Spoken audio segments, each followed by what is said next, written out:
ሰዎች በጣም መስመር ሳያበጁ ለራሳቸው ሳይሆኑ ጠዋትና ማታ በቃ እንደ ሻማ መቅለጥ በምንለው አይነት ደረጃ የለፉበትን ነገር ሁሉ ለሰው ለዘመዶቻቸው እየሰጡ እጅግ በጣም የተጎዱ በጣም በርካታ ሰዎች አሉ።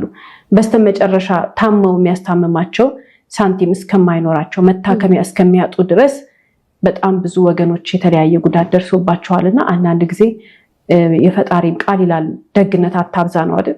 ከዚህ በላይ ደግነት በጣም ሲበዛ ሞኝ እንደሚያደርገንና ደግነታችን ለራሳችን መጥፊያችን እንደሚሆን በደግነታችን ምክንያት በህይወታችን ማጣት የሌለብንን በጣም ብዙ ነገር እንደምናጣ ተረድተን መስመር ማበጀት መልካም ነው።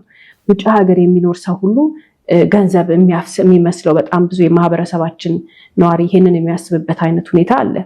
ያንን መቀየር በጣም ይከብዳል። ወይንም አገር ውስጥ ተቀምጦ ገንዘብ ላክልኝ የሚለው ሰው ገንዘብ ላክልኝ የሚለውን አባባሉን ለመቀነስ በጣም ገና ነን።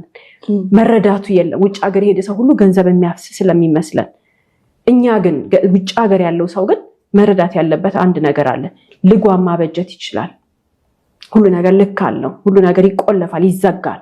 ከዚህ መስመር አታልፉም፣ ይሄን ነው መጠየቅ የምትችሉት ብሎ አቋም አስቀምጦ በዛ መንገድ መሄድ የሚችለው ውጭ ሀገር ያለው ሰው ነው። እዚህ ያለው ሰውማ ከተሰጠው ይቀበላል። እዚህ ያለው ሰውማ ሲዘረዘር ብዙ ይሆናል፣ በጣም ደስ ይለዋል። እንደውም ሳይሰራ መኖር የሚፈልግ በጣም ብዙ ወጣት እናፈራለን እንደዚህ ስንሆን። ስለዚህ መረዳት መቻል አለብን። የምንረዳው ነገር ደግሞ ምንድነው?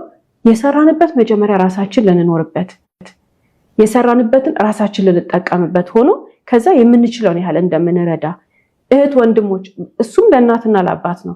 እህት ወንድሞች፣ ያክስት ልጅ ምናምን ሰው የራሱን የህይወቱ ጣውረድ እንዲወጣና እንዲወርድ